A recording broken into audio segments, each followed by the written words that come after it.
শনিবার রাত 11:30 হঠাৎই একটি তেলের দোকানে দাউ দাউ করে জ্বলে ওঠে আগুন।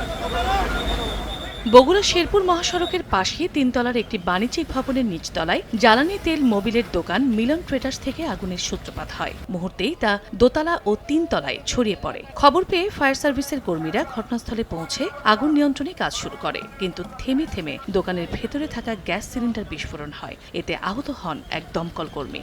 স্থানীয়রা জানান, ভবনটির দোতলায় একটি বেসরকারি ব্যাংকের উপশাখা এবং তৃতীয় তলায় ফ্ল্যাট রয়েছে। গ্যাসের সিলিন্ডার ছিল কয়েকটা, ওগুলো বাস্ট হওয়া শুরু হয়ে গেল। তারপরে আমাদের আর আসতে দেয়নি, তখন ফায়ার সার্ভিস কাজ শুরু করে দিল।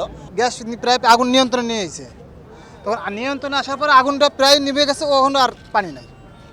পানি না থাকার কারণে ওরা বসে থাকলো আধা ঘন্টা মতো। এই আধা ঘন্টার জন্য পুরো আবার ধরলো। পরে ফায়ার সার্ভিসের 8টি ইউনিটের 3 ঘন্টার চেষ্টায় আগুন নিয়ন্ত্রণে আসে। এমন দাহ্য বস্তু সহজে আগুন নির্বাপন করা অনেক ঝুঁকিপূর্ণ এবং এমন কনজাস্টেড জায়গা যে সেখানে আমরা ফোম মারার পরে আগুনটা আমাদের নিয়ন্ত্রণে আসে।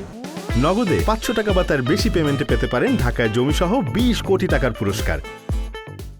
এদিকে উপজেলা প্রশাসন বলছে, কয়েক মাস আগে মিলন ট্রেডার্স নামের প্রতিষ্ঠানটিকে অনুমোদনহীনভাবে দাহ্য পদার্থ রাখায় জরিমানা ও দোকান বন্ধের নির্দেশ দেওয়া হয়েছিল।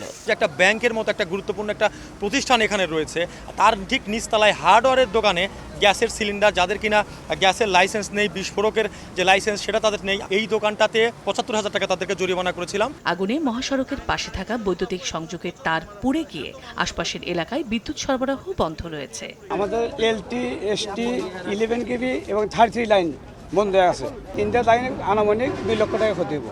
ঘটনার পর থেকেই প্রতিষ্ঠানটির মালিক বা ভবন মালিক কাউকে ঘটনাস্থলে পাওয়া যায়নি। সময় সংবাদ, বগুড়া।